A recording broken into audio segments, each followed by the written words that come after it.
The Seedsigner may look like a run-of-the-mill hardware wallet, but is far from it. It is actually a stateless Bitcoin signing device that you can build yourself from run-of-the-mill parts, cutting down on reliance on perhaps more expensive options on the market, making it accessible to those in lower income areas in terms of Bitcoin security, and preventing people from even knowing that you have a hardware device and Bitcoin. Today we're going to take a look at how to piece together and utilize the Seedsigner. I am Ben with the BTC Sessions. This is your daily session.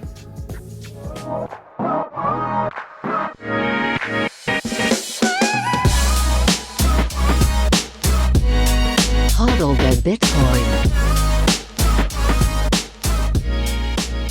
Before we dive in, quick shout out to sponsors of the show, Shakepay.com, where you can easily buy and sell Bitcoin in Canada.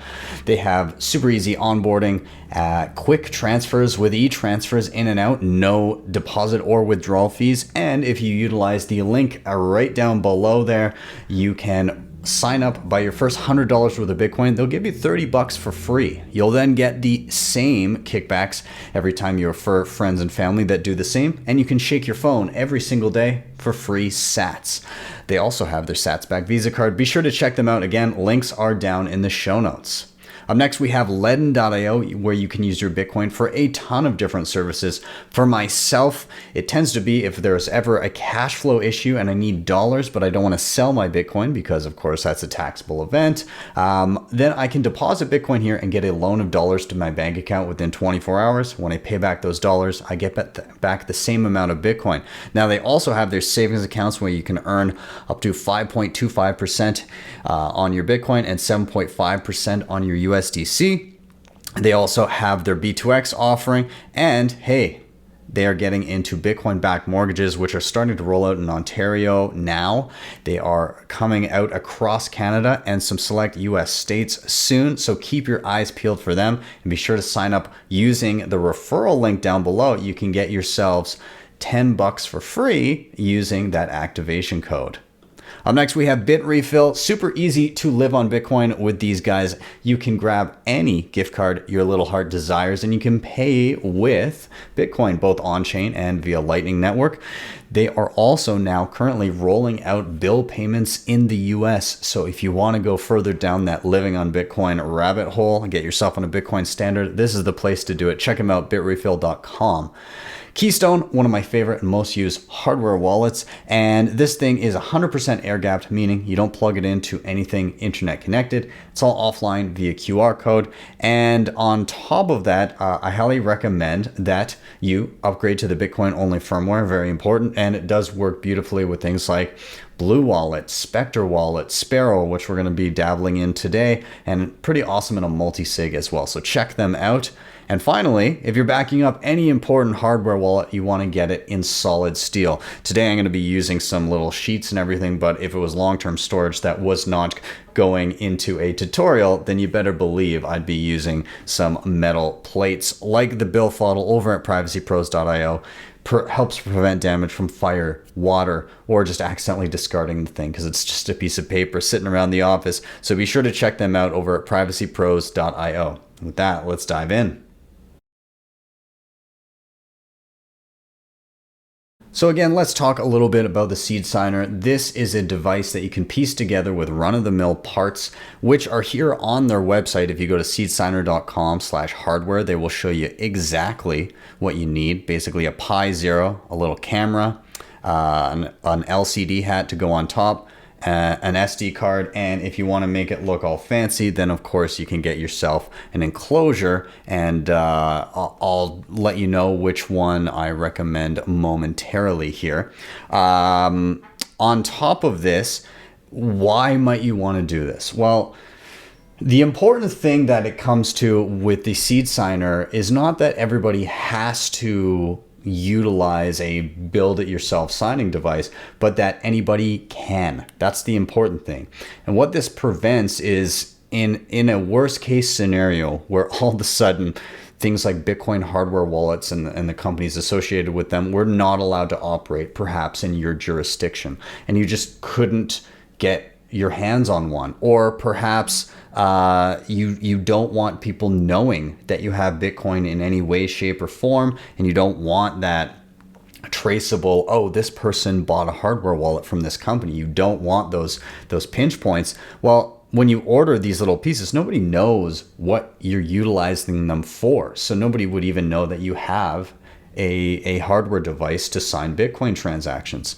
Now, some other things to note. Again, this thing is stateless. So what that means is it doesn't actually house the keys to your money like a regular hardware wallet would. It allows you to create those keys and transcribe them into QR codes or write them down. And then it allows you to import them anytime you would like to sign and approve a transaction.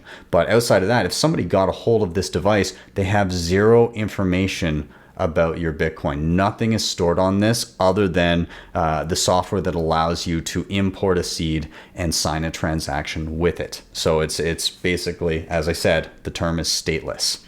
All right.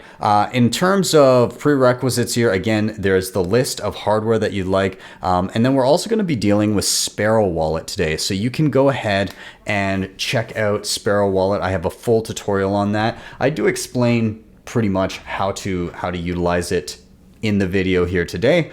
But if you'd like a more in-depth explanation and kind of a walkthrough of the interface, then you can check out my Sparrow Wallet video, which will be listed in the show notes below. Also, we are using Sparrow Wallet exclusively today with Seedsigner, but I do have a previous video on the Seedsigner. The reason for this new one is that the user interface has been updated so much that I definitely thought it was worth going through again. But if you'd like to see how the Seedsigner works, albeit with an older version of the software, alongside a mobile wallet like Blue Wallet, then you can check out my previous Seedsigner video, and it shows, again, the build, but in particular of interest perhaps to you would be how does it work with Blue Wallet as opposed to Sparrow. So you can go back and check that out. That'll be linked below as well. In terms of the case that I'm using, it's an awesome one from Black Coffee BTC on Twitter. He's got a website on Anchorhold and he sells them there. And it's going to be this one here, although in a different color. And you can go ahead and check that out as well if you'd like to, and grab yourself a case. I will say I much prefer these retro ones here or the open face design, just because the joystick on the orange pill case seemed to be a bit finicky with me. It wouldn't always work the way I wanted it to, so I ended up just taking off the face on the old video and just utilizing the board itself. So either open face or the retro pill or the simple pill is probably your best bet, and that's just my opinion. So with that, let's dive into building this thing. So first thing you're going to do is you're going to go to balena.io/etcher, and you're going to download this program, Balena Etcher. This will allow you to get the Seedsigner software onto the SD card that you have. After downloading that, you're going to head over to seedsigner.com. You're going to download the latest release. When you click this, it will take you to their GitHub page, which looks like this. And you just scroll down and you'll see the top option here is the zip file of their software. So you're just going to click that and it'll start downloading immediately. I've now got the file here on my desktop or wherever you may have downloaded it to. I'm going to unzip it. So on my Mac, that'll just happen automatically. It may look a little bit different on Windows or Linux. Okay, and that will create this new file, Seedsigner, and then the release number .img. And that's the one that will be important that we're going to use with Balena Etcher. We open up Balena Etcher. We're going to hit Flash from File. We're going to select not the zip file, but the IMG file, and we're going to hit Open. We're now going to select our micro SD card, which mine is already plugged in, so I'm going to hit Select Target, and this is it right here. I'm going to select that, and then I'm going to hit Flash. A few moments later. You'll get a notification when the flash is complete. You can now eject your micro SD card and shut down Balena Etcher. Okay, so in front of me, I have a bunch of stuff here. First off, the parts that I ordered. I've got the webcam here, the actual screen with the buttons here. We've got the Pi Zero. Keep in mind that all of these little pins are already soldered on. I got it like this. However, if you do not order it like this, then you will need to solder the back of this together. 8GB micro SD card, which we just flashed. We've got a ribbon cable, and we'll show how to connect that in a moment. So all of that stuff I ordered.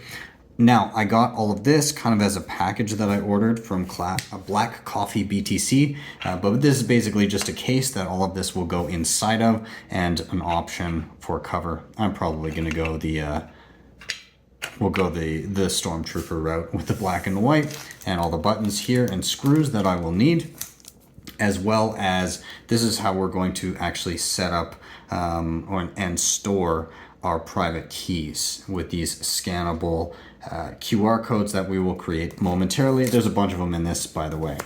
And up top, we have just a power bank.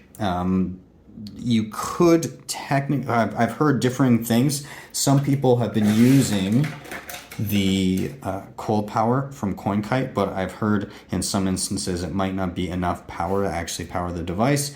So I'll just be using a power bank for today. I've got a USB cable with a little magnetic micro USB connector, and that'll just go into the Pi Zero.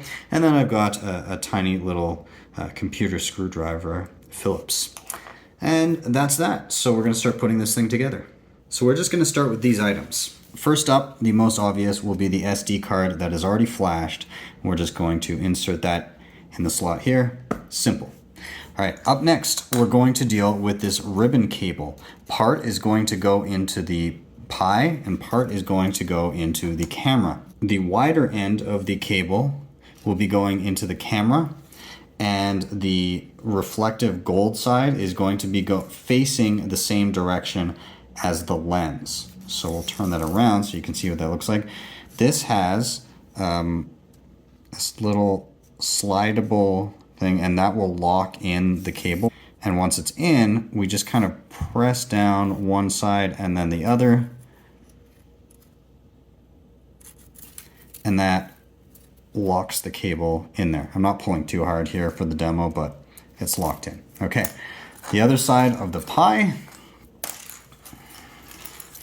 This, again, the reflective gold side will actually be facing the gold side of the Pi, the one without the pin sticking up, without all of the chips and everything on it. So the bottom side with the little Raspberry Pi there.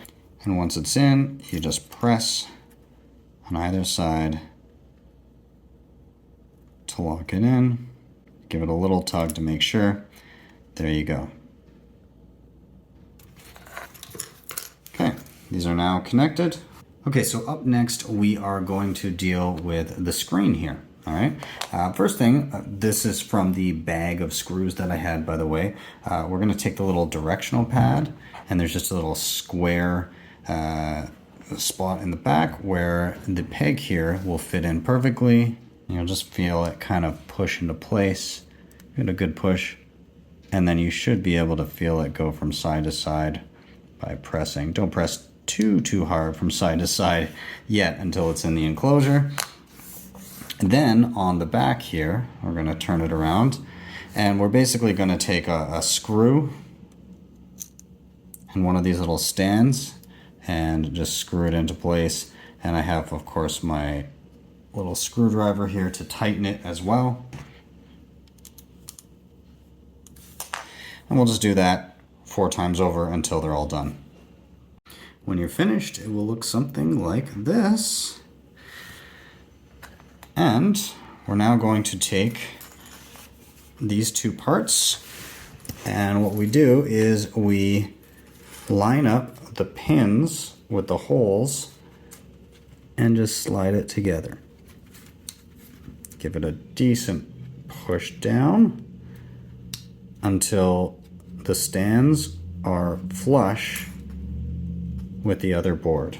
Okay, so everything's all connected now.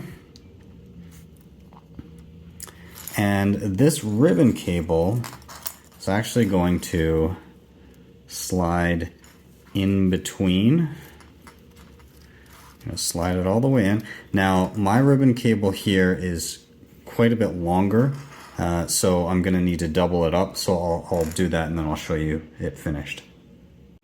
Okay, so I kind of doubled it up in there, but it still fits in just fine. I need a little bit of give with the camera so that it will be able to be placed in the case, and we'll do that now. So here's the case. You can see the top, there are slots for the ports here, okay?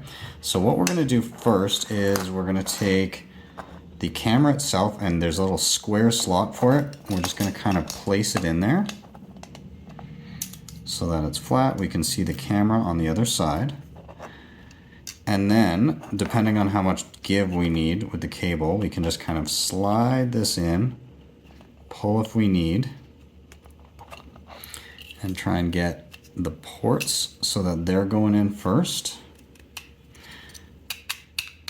Press down until it looks about right. Okay, so we're set there. Now, at this point, it's never a bad idea to test this thing out and make sure that it works as promised. Make sure everything, before we fully screw it into place, we may as well check on it. Okay, so I've got my power bank here. I've got my half-assembled Seedsigner, and I'm just going to take my little magnetic connector.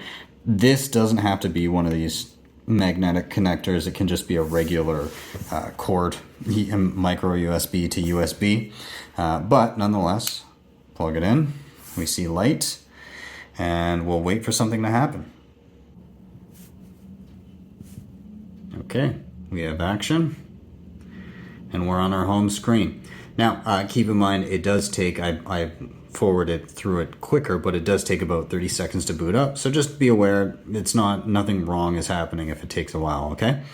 So we want to test this thing out. We want to make sure that all the buttons, the camera, all of that works. So we're going to do that. We're going to navigate down to the right. We're going to choose settings. So obviously the directional pad here, there's buttons on the side if there's something specific for them. And to select something, you actually press down in the middle of the directional pad. So for settings, I'll just hit down. Okay. We're going to go down to test at the bottom here and select. Okay. And this will basically just show that everything works as we click it. So I go to the side, it lights up. Top lights up. Right lights up. Down lights up. Middle lights up. Let's do the camera. There's the button designated, the top one. Well, it took a picture of my floor, so I guess it's working. If we want to clear that, we test the middle button, clear. Exit is the bottom button. Looks like they all work, so I can navigate up and back, and the power is up in the top right. Select it and power it off to finish off the putting together of our Seedsigner. So up next, you've been provided with 4 long screws. We need to make sure that the boards are actually into the case and held there. So we're just going to slide them all in and screw them with our little screwdriver. Okay, so that is all screwed into place and it's solid.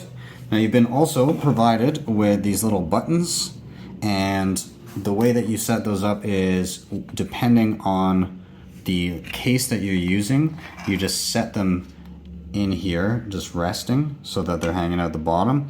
I'm going to use the white case, so dump those and you just put them into place like that. Okay, and then really simply plus sign to plus sign, and this will just snap into place.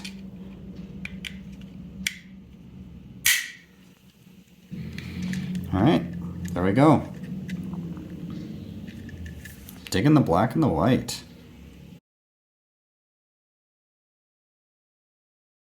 For seed creation, you're going to need a few things, namely your power block, your seed signer, a Sharpie, a pen, and one of these QR code fill-ins, which also has a way to write down your seed on the back.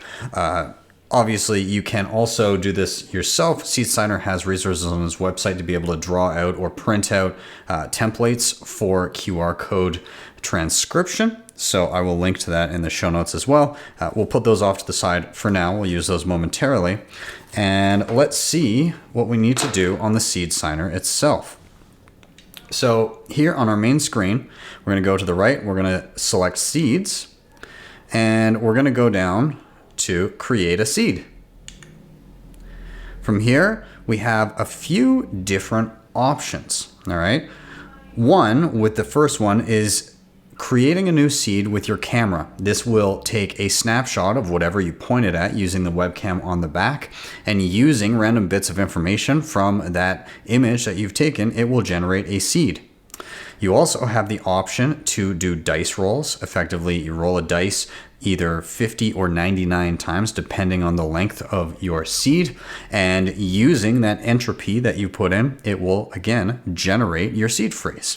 And finally, you can enter in default words within the possible BIP39 options that would be included as parts of your seed phrase, and then it would calculate the 12th or 24th word for you. We're going to be just using the camera for ease of use this time around. So we'll go up to the top. We're going to hit that.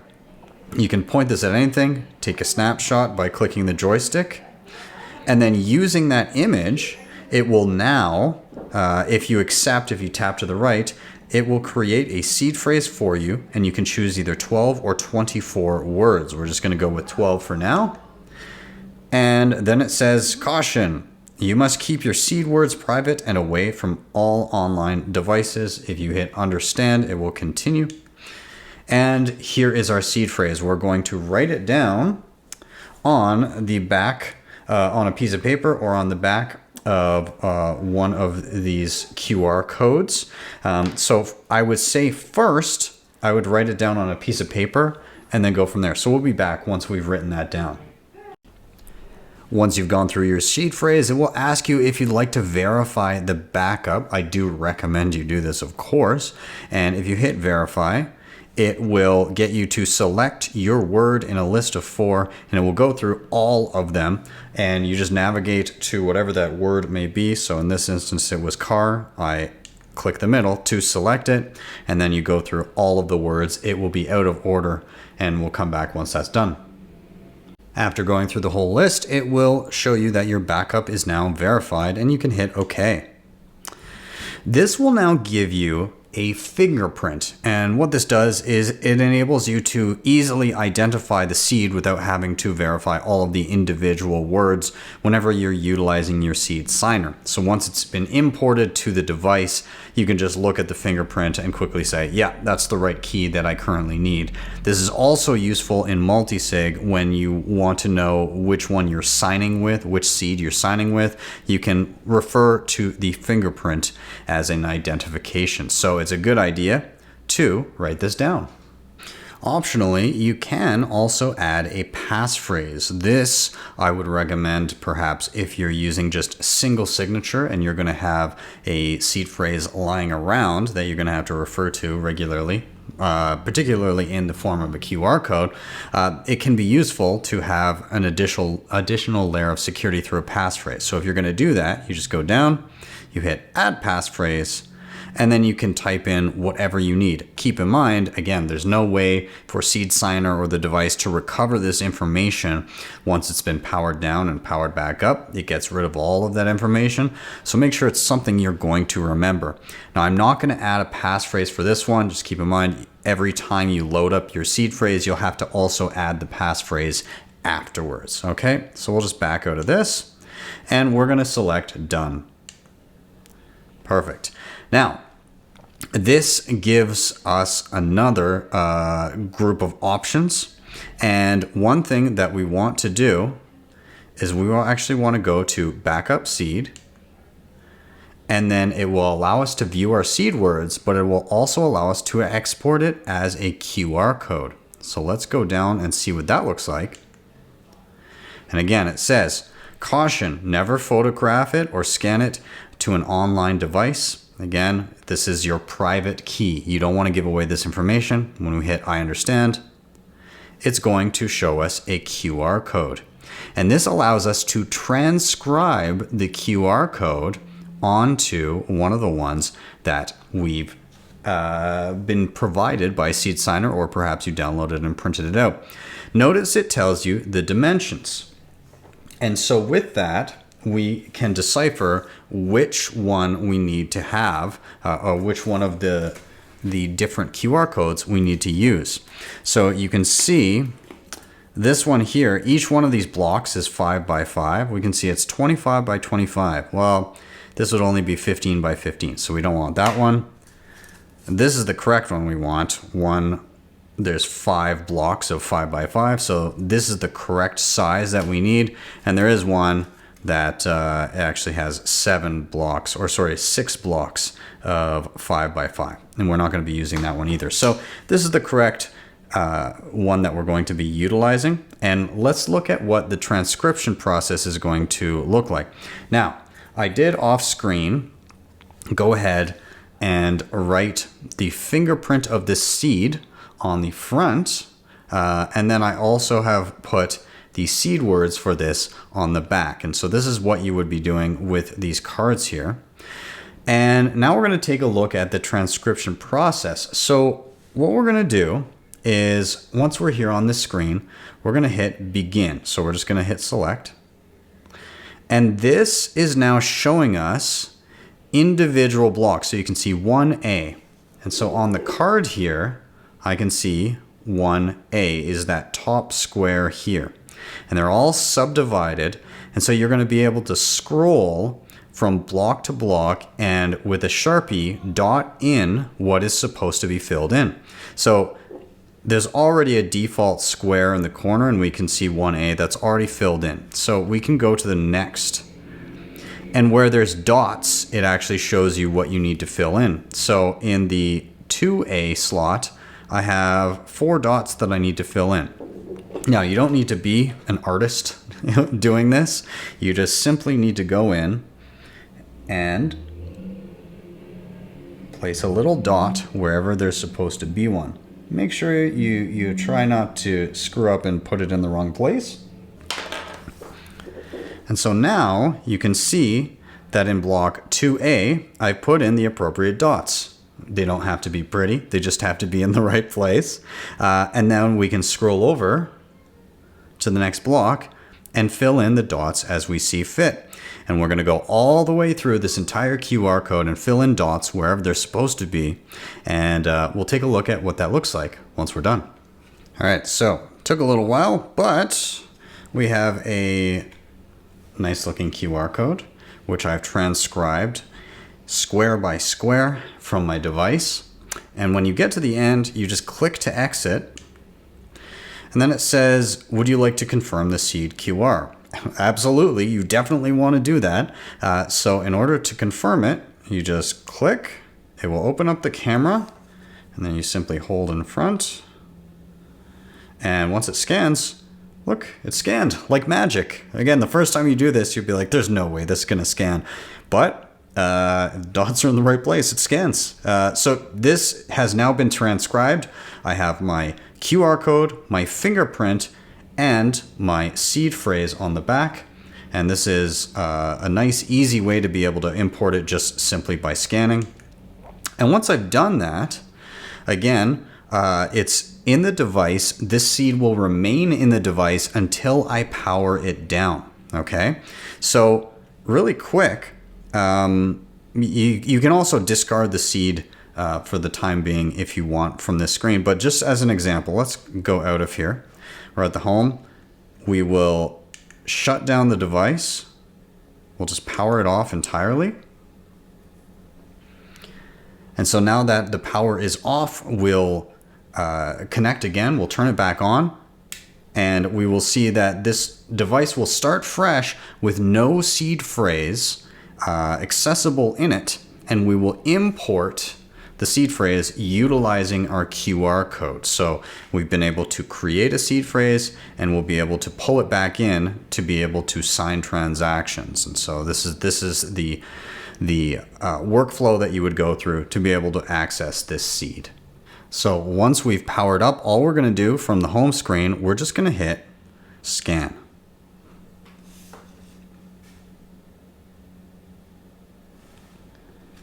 This then identifies the seed phrase, and you can see the fingerprint is the same. So that means that we've correctly scanned the QR code. Everything looks good. If there's a passphrase to be utilized that you've created, you would enter it here. Otherwise, you leave it and you just hit done. And that seed, that private key, is now temporarily on this device to be able to sign transactions. If I back out of here and I'm back home, if I go over to seeds just to the right and I click on it, then I can see that seed phrase, that fingerprint is accessible from this screen. And again, I can go into it, I can do a whole bunch of different things, back it up, see the seed phrases, see the QR code, and utilize transactions. All from this screen, until at which point I either hit discard seed or I power down the device. All of that information will not be stored in the device. It's just to sign transactions associated with the seed phrase.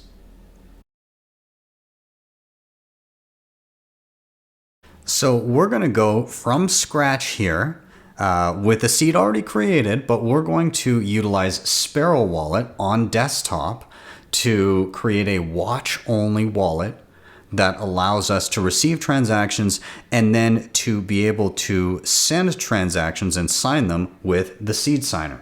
So first up, again, I've shut down the device. I've gotten rid of all of the seeds on it. So we'll go from a fresh, clean slate here. And first thing we're going to want to do is we're going to want to import our seed that we were utilizing before. Now, before we use the scan function, there's one other way that you can do it as well. You can go over to the right and go seeds, and then you can scan a seed QR. Again, we'll do that in a moment, but you can also enter a seed phrase. Okay, so if the QR wouldn't scan, you could just enter the words instead. And so you could go down here, enter a 12-word seed, and you type in the first word, and then you enter it, so on and so forth. So just as an example, as you scroll, it will give you different words that could possibly be it, and then you can click as you find the correct word. For now, we're going to use the easy option. This is why we did it. We're going to go seeds, scan QR, and there it is. That's the correct fingerprint. We'll hit done. Okay, and so that is now stored in the device temporarily. Let's take a look at Sparrow Wallet. So what we're going to do here, we're going to do File, New Wallet, and we're going to give the wallet a name. We'll just call it Seedsigner Single, okay, for single signature. We're going to hit Create Wallet. And then it's going to ask, well, hey, what kind of wallet is this? Is it hardware? Is it air-gapped? Is it an imported software wallet? Is it an XPub and watch only? This is what we're looking for. We're going to do a watch only wallet. It is single signature.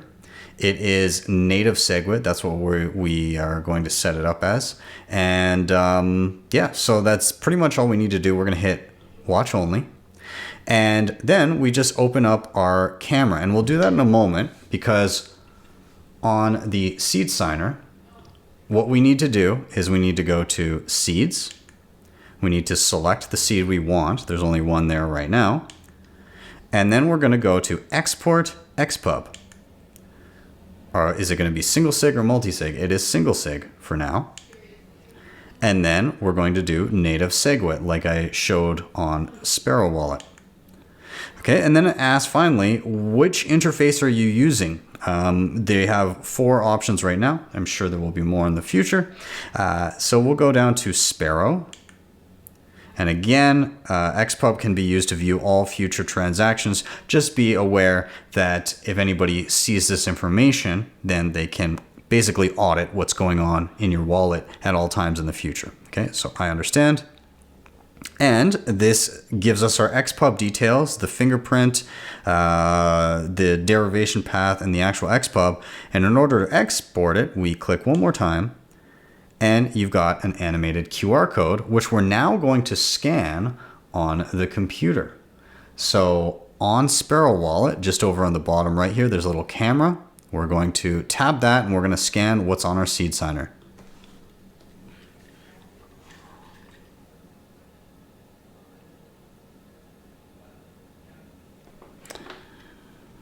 Perfect. And on the Seedsigner, just to get out, you just tap to the right on the keypad, and it will bump you out of there. Okay, there we go. So here in Sparrow Wallet, we can see, all right, everything looks good. We've got a master fingerprint, which is actually the same one that you've written down on your piece of paper as well. You can see that under master fingerprint here, derivation path, and the XPub that you just scanned. We're going to hit apply. We don't need to add a password here. I'm not going to for now. If you have a passphrase on it, that will be reflected here, but no, we're going to leave that, no password.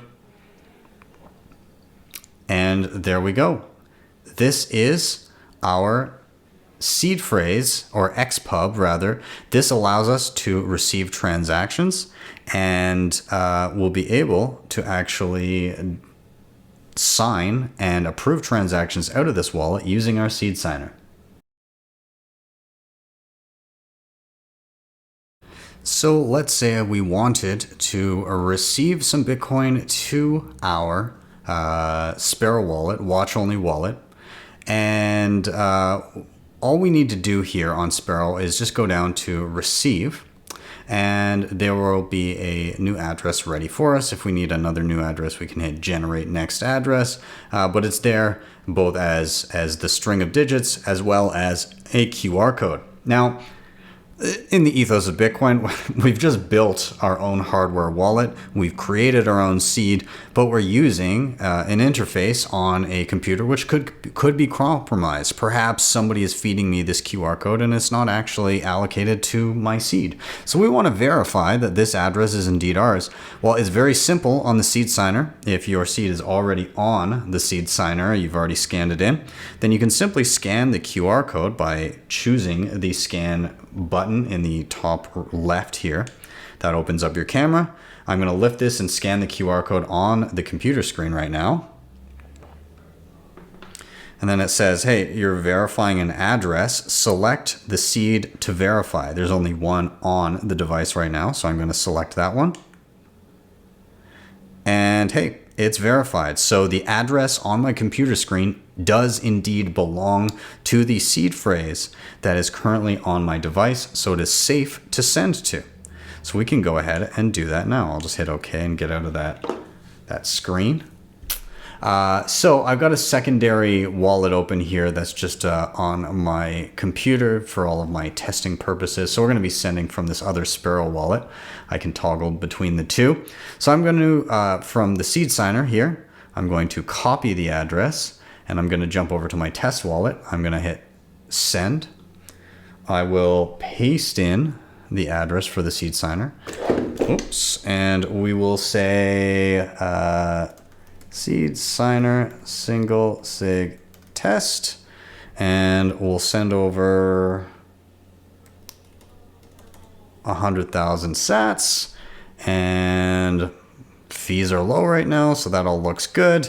And we will go create transaction, finalize for signing, sign, and broadcast. All right, so that has now been sent off, and we should get a couple notifications. Yet we get a notification for it going out of the one wallet and into the other. If we jump back over to the Seedsigner wallet and go to transactions, we can see an incoming transaction for 100,000 sats. And on the test wallet, if we go to transactions, we see an outgoing for 100,000 sats plus the Bitcoin transaction fee. So we'll just wait for this to confirm, and then we'll test sending out of our seed signer.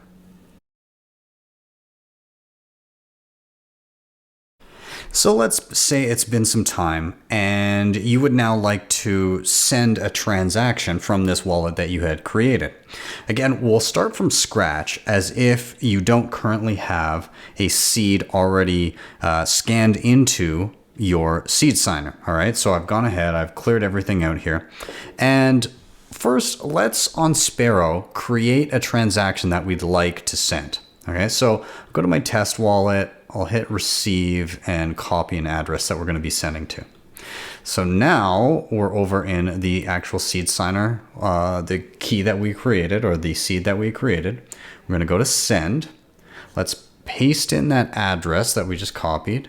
And then where's it going, or a note, it's just going to the test wallet. I'll type in as my label. Let's send everything out. So we're going to hit max. We'll leave the fee as is. This gives us all of our transaction details here. Great. So we're going to create this transaction. And again, this gives a summary of everything that is here. And we're going to finalize for signing. And now at this point, we need to present the transaction to the seed signer and then sign it with the appropriate credentials, which would be this seed. Okay, right now the seed signer does not have a seed scanned into it. So let me just show you better on the screen here. So if I go to seeds right now, we can see that there's no seed loaded up and we need to actually scan one in. So we're going to go ahead and do that, but we're going to do that in the transaction so I can show you that the flow of things can go out of order and still work just fine. Let's go here. We have our transaction in Sparrow, and all we're going to do is we're going to hit show QR. And so this information that's on the screen right now is the proposed transaction. It says, hey, we're sending this much Bitcoin from this seed to this address. Okay. And so on the seed signer, all we need to do right now is we're going to click scan in the top left. And this will open up our camera, and we're just going to scan what is on the computer right now. And once we're here, it then brings us to, and I'll go to the seed signer itself, now brings us to a screen that says scan seed or enter your 12 or 24 words. So it's saying we need to scan the seed that gives us the credentials to send this transaction. So we're going to utilize the QR code. So we're going to hit scan seed. We're going to put the QR code in front. Well, that looks like the same fingerprint, so we'll say done or add a passphrase if we had one. And hey, it says, look, here's a transaction that's being proposed. You need to review this. Okay, so you have one input, you're going to be sending this many sats, and it's split between this address and this fee. Does that look right to you? So we'll hit review details. Again, it shows 100,000 sats input, 99,890 to the recipient, 110 to the fee, 0 sats change. Review the recipients. Here's the address it's going to. Hit next. Would you like to approve this partially signed Bitcoin transaction? We're going to approve it. So we then sign it, and then it says, hey, now you're going to need to export this in order to be able to actually broadcast it to the network and have that transaction go through. How would you like to do that? Which wallet are you using? So we're going to go and choose Sparrow. That's what we're using right now. And then it gives us this, again, animated QR code. You can change the brightness on the seed signer by going up and down. Okay, sometimes that it helps if you brighten it. Okay, so let's go back to what we have in Sparrow Wallet. We can now close this, and now we need to scan a QR code. We need to scan what's on the seed signer right now because that contains all of the signature necessary to approve the transaction. So I'm going to hit scan QR.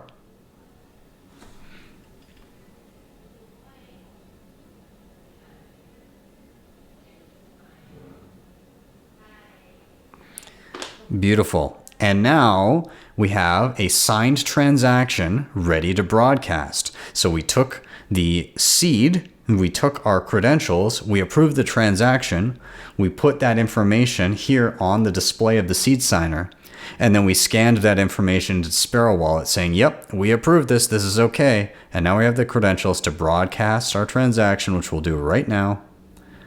And off it will go. And in a moment, we'll get notifications from both wallets. One of the transaction going out and one of the transaction coming into my test wallet, which is in another tab here.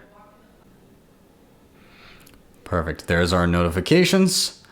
Let's go over to the Seedsigner and our transactions. We can see here's the unconfirmed transaction going out. And on the test wallet to transactions, here's the unconfirmed transaction coming in. And everything is all set. We've done it with our Seedsigner. And just to get out of this screen, this animated QR code, you can just tap on the directional pad and you'll be sent right back to the main screen. Let's talk multisig.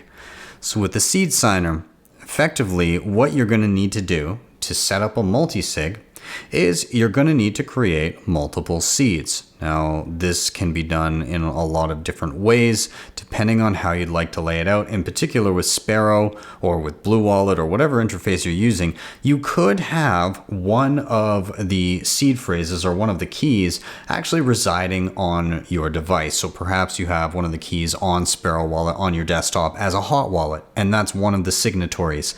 And then the other two are created offline and kept offline.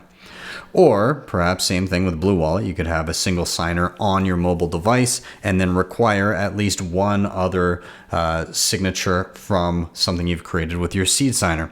In this instance, we're going to go entirely offline. We're going to have 3 seeds that have been created on the Seedsigner. I've gone through the same process that I did to create the first seed, but I didn't want to make you bear with me as I did that twice more. So I've got 3 seeds that have been created, all with their own unique fingerprint and seed phrases all on the back and QR code scannable on the front. So I now have 3 keys, and we're going to be creating a 2 of 3 multisig here in Sparrow Wallet. So how do we go about doing that? Well, first things first, let's get ourselves set up in Sparrow so that we're ready to go. So we're going to hit File, New Wallet, and we're going to call this Seedsigner Multi. Okay, and we'll hit Create Wallet. Now, this, in our settings, we're going to do a drop down and choose Multisig. All right, we're going to do Native SegWit, and this is our quorum. How many keys are there? And how many are required to approve a transaction. So in this instance, it defaults to 2 of 3, which is actually what we're going to use. And what that means is there are 3 keys or 3 seeds, and it's going to require 2 of them in order to approve a transaction. It can be any 2 out of the 3. So down below, we see our key stores. These are the keys that we're going to be importing, or rather not the keys, the XPubs, the extended public keys, in order to construct this multisig. And so it takes a little bit of information from each XPub to create effectively a map to our digital vault. And our digital vault will require 2 of 3 possible keys in order to unlock it and send the funds. All right, so we're at the point here on Sparrow where now we need to start doing some stuff with the Seedsigner. So we'll switch the screen here. We've got our device.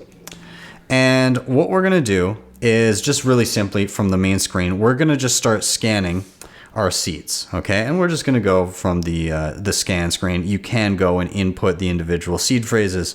We're not going to do that just for simplicity's sake. So we're going to hit scan. We're going to hold up our first QR code. Okay, it says, all right, this is your seed phrase. Here's the fingerprint. Does that look good? Do you want to add a passphrase? That looks good. We'll hit done and we're set. All right, we're going to back out. We're going to do a scan again with a different seed. So we're going to hit scan. I'm going to hold up this QR code. And we double check the fingerprint. That all looks good. No passphrase for this one either. and we're good. We'll go back out. We'll go one last time. We're going to hit scan. We'll scan this one. We'll finalize. Again, I checked the fingerprint. It looks good. We'll hit done. And we'll back out. So now if we go to seeds, we have 3 seeds, those 3 fingerprints already set in the memory temporarily until this device gets shut down. So we want to now export the extended public keys, or the XPubs, of these seeds into Sparrow Wallet. And so in order to do that, we're going to select the seed we want. We'll just go with the first one for now. Then we're going to go down to the second option, Export XPub. And we're going to choose Multisig this time. Native SegWit we'll go with. And then which wallet interface are you using? We're using Sparrow. All right, again, privacy issues for sharing this information. Keep that in mind. I understand. It gives our XPub details, and if we hit export, we'll get our animated QR code. So this is key number 1. If we jump back to Sparrow Wallet here, all we need to do is down on the bottom right, we've already set up the whole multisig part of this. XPub, watch only wallet for key store number 1. We're going to hit that. And we're going to use a little camera icon to bring it up so we can scan what's on our Seedsigner.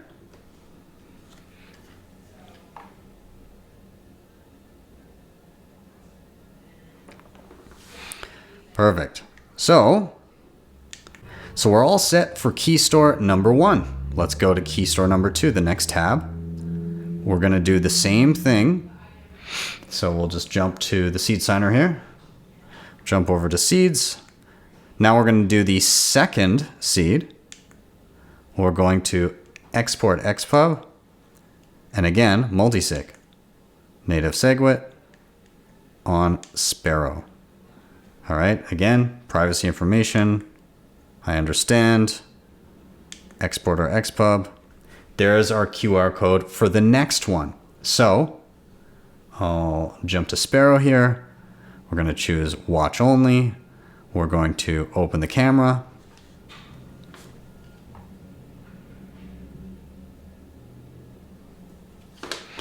And there we go. We've now imported the key, the second key that we need for our multisig. We've got one left, key store number 3. So again, we're going to go to seeds. We're going to go down to the third one, export XPub, multisig, native SegWit, Sparrow, exactly the same as the last 2, and generate our QR code. And then same thing on Sparrow, watch only, camera.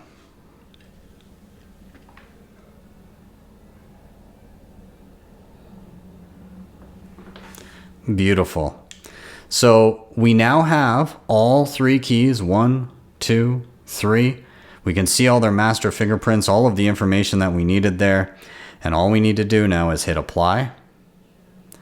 Add a password if we choose. I'm not going to for this one. And that's it. We are now all set up. We have our multisig wallet here allocated with the 3 seeds that we've used with our Seedsigner, created and used from our Seedsigner. And we can now receive transactions, and we can send out with any 2 of the 3 seeds that we have. So let's talk receiving transactions and verifying the address that you're receiving the transactions to. So first up, we're going to hit within our Seedsigner multisig wallet, we're going to hit receive on Sparrow Wallet. And on the Seedsigner, we're going to hit scan so we can scan that QR code, the receiving address on our screen.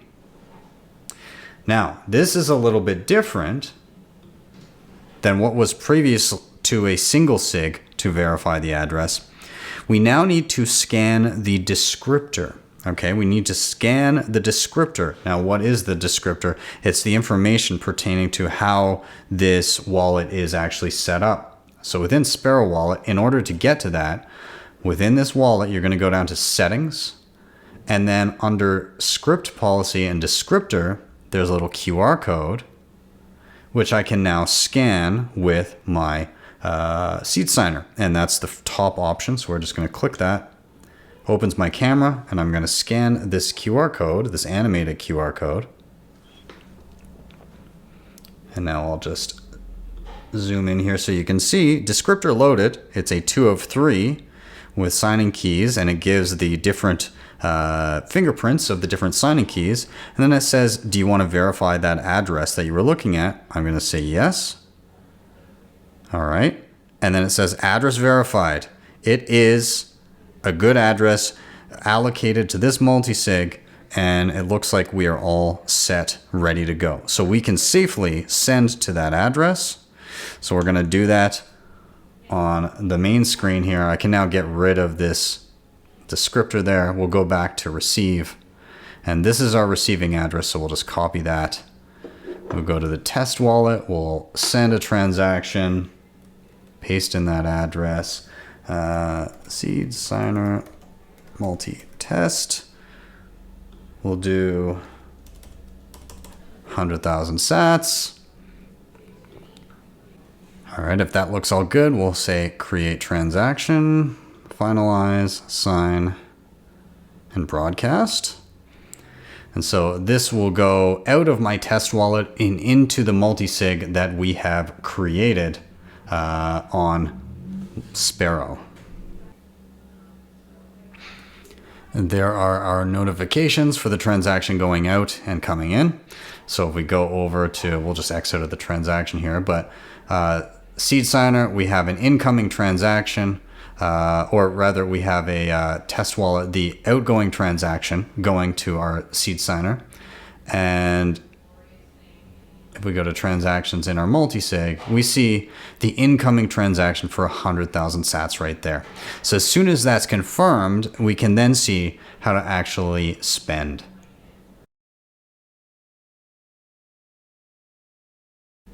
Okay, so once again, we're going to pretend it's sometime later.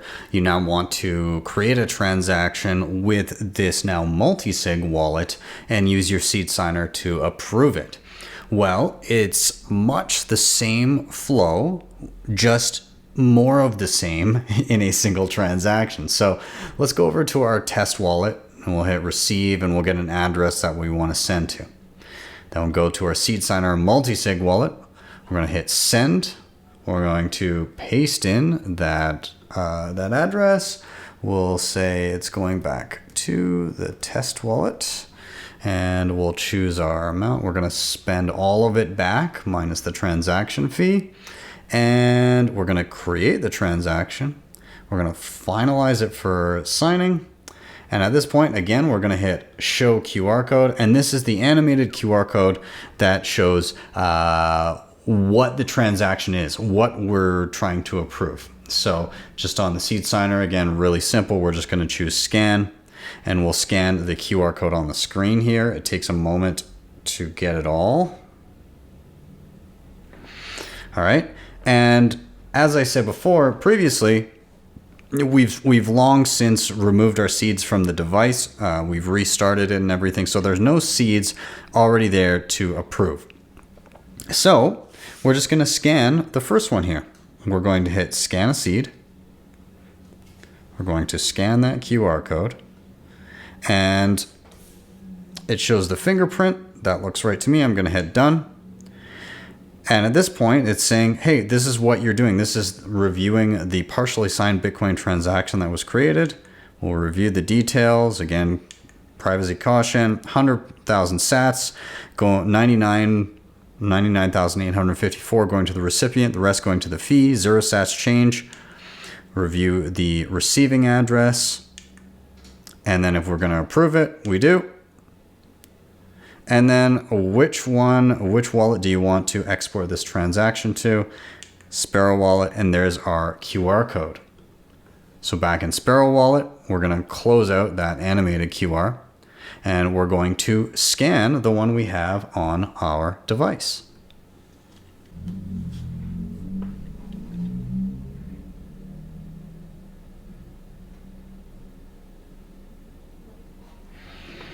All right, so we now have our first signature ready to go. We'll exit out on the Seedsigner, and once again, we're going to hit Show QR in Sparrow, once again to show that transaction that we're working on. We're going to hit Scan on our Seedsigner, scan the transaction one more time. And then at this point, again, we're going to scan a new seed. And remember, we only need 2 of these. We only need 2 out of 3. So we'll scan a seed. Got that second one. We'll hit done. And just to show what we're looking at here, again, the exact same transaction details. We see where it's going, what the fee is, what the address is, and do we want to approve it? Yes, we do. And then we're going to export to Sparrow. There's our QR code again. So same as last time. Cancel out of this. We'll scan a QR code.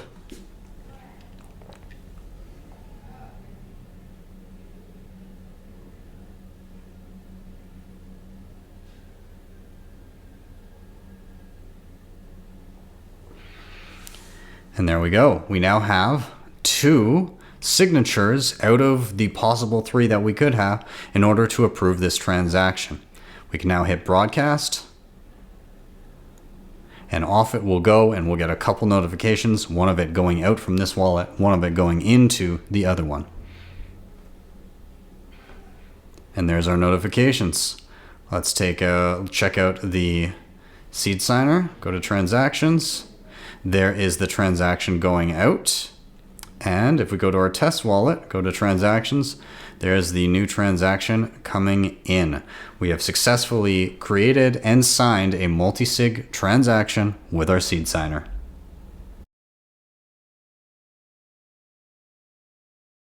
Now earlier we glossed over the passphrase a little bit, but I just wanted to show you in practice how that works. So let's say you have a seed here, and you'd like to add a passphrase for it. Well, you can do that after the fact. You don't need to do that during initial setup. It can be done at any point. And what that does is it creates an entirely different wallet with an entirely different fingerprint. So let's see what that looks like in practice. I'm just going to hit scan.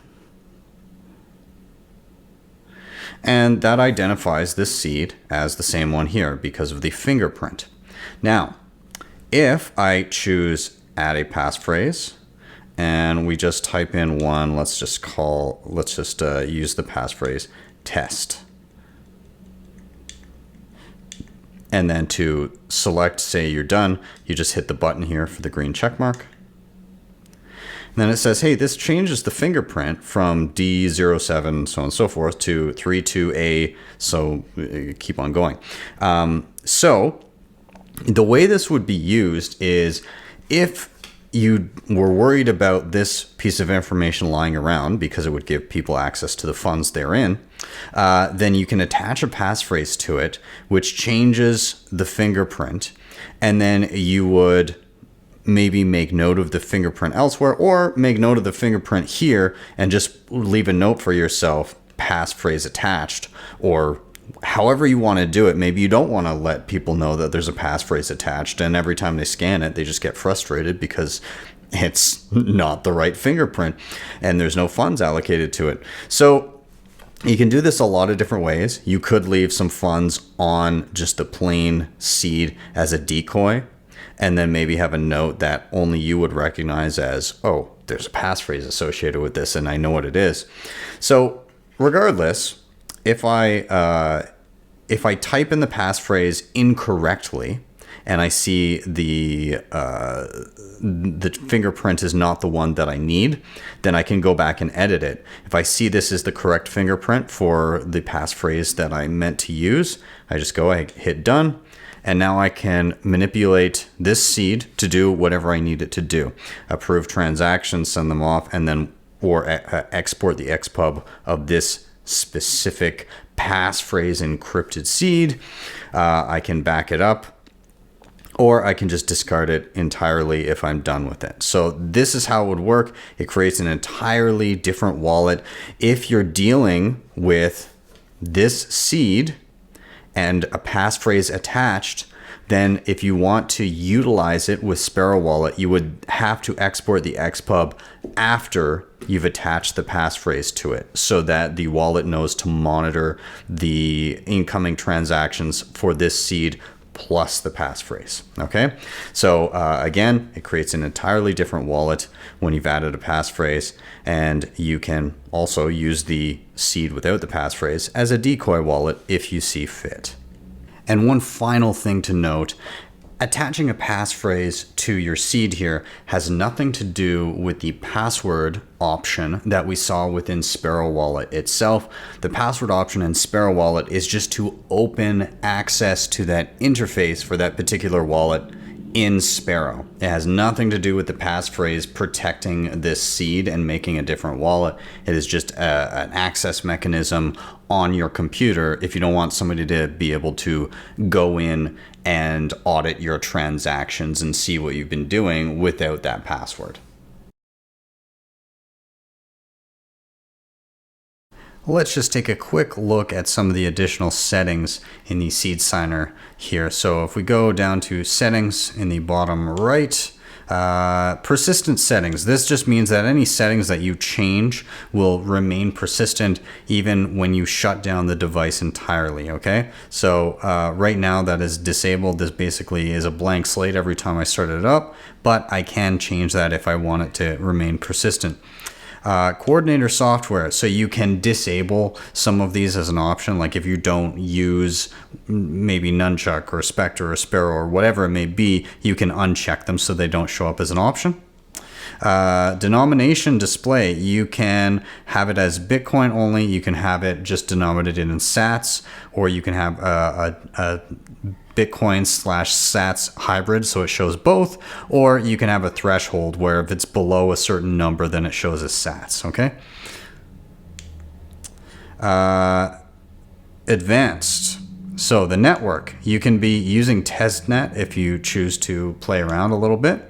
QR code density, just low, medium, and high, meaning you may not need a animated QR code in more instances.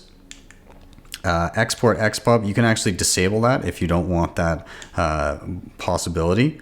Signature types, you can have single sig and multisig. If you want to disable one so it's not an option, you can do that. Script types, again, we had native SegWit and nested SegWit as options. These are the address types, so BC1 or starting with a 3 or starting with a 1, or taproot addresses. You can enable and disable these if you choose. You can make it so you can't show the XPub details.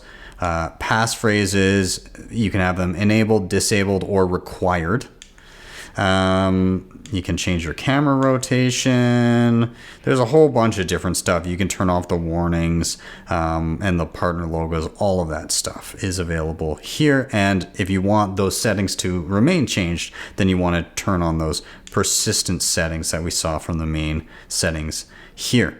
Again, your test that we did when we first put this together is still available there, and a donation address as well. Finally, the tools menu is basically the same thing that you would get if you were to go into seeds, load a seed, and create a new seed. It's the exact same tools there. You can take a picture, you can roll dice, or you can select words and have it calculate the 12th or 24th word for you. And that is pretty much it. And yeah, let me know what you thought. I think that what is happening here with Seedsigner is really, really cool. Again, Bitcoiners tend to more and more so lean towards the idea of don't trust, verify, whether it come to holding your own keys, running your own node, and in this case, building your own hardware. Again, at the beginning of the video, I said it's not important that everybody does this. it's important that everybody can do it if they choose to, because that's what makes Bitcoin resilient. That's what makes it resilient to all kinds of attacks, whether it be from a protocol level or whether it be from a physical level, not being able to obtain something to be able to secure your funds. Well, now we see Seedsigner stepping in and saying, hey, now we're providing a piece of open source software with open source hardware that you can source from anywhere. And you're now able to build a device for yourself outside of the purview of anyone with run-of-the-mill parts again. And nobody would even know that you have it or what you're using those parts for. And that is important. And that's what I love about the Bitcoin space. Now, while I'm on this topic, I'm going to encourage you guys to help out this project, because these guys are just doing this basically out of the goodness of their hearts. And so they do try to raise donations to help fund their goals. And I'd like to point you to the BTC Pay donation page for Seedsigner dev grants. And this thing is hideously underfunded. And I would love to see it really take off, perhaps in part because some people view this video and then they go and trumpet it out themselves afterwards. But I think what's happening here is really important. I think it's very overlooked, and I think it's well worth a donation to this BTC Pay for funding this project and continuing to make sure that it is maintained and developed further in the future. So again, hats off to the guys at BTC Pay, hats off to Keith, and let's keep this thing going. So if you can find a few extra sats that you'd like to send their way and say, hey guys, thank you for building awesome shit in Bitcoin, then this is the place to do it. And I encourage you to do it. It's btcpay.keithmukai.com. KEITHMUKAI.com. And yeah, drop a few sats if you can. Thank you guys so much for watching. As always, please do hit like, subscribe, share. In particular, share. I think this is an important one, a good one to get out and have people get familiar with. If you want to help the show in another way, you can always hit up the previously mentioned sponsors down below. Shakepay, LEDN, Bitrefill, Keystone, BillFodl. They're all down here. And normally, this is the part in the show where I would say, if you really liked what you saw, you can always drop me a tip. However, I'm going to forego that, and I'd say just direct your tips towards the Seedsigners devs over at Keith's BTC Pay page. I think that's well worth your time and well worth your sats. So yeah, if you were looking to drop a tip to me today, send it this way instead. With that, I am out. Have yourselves a wonderful day or evening, and I'll see you guys next time for your daily session.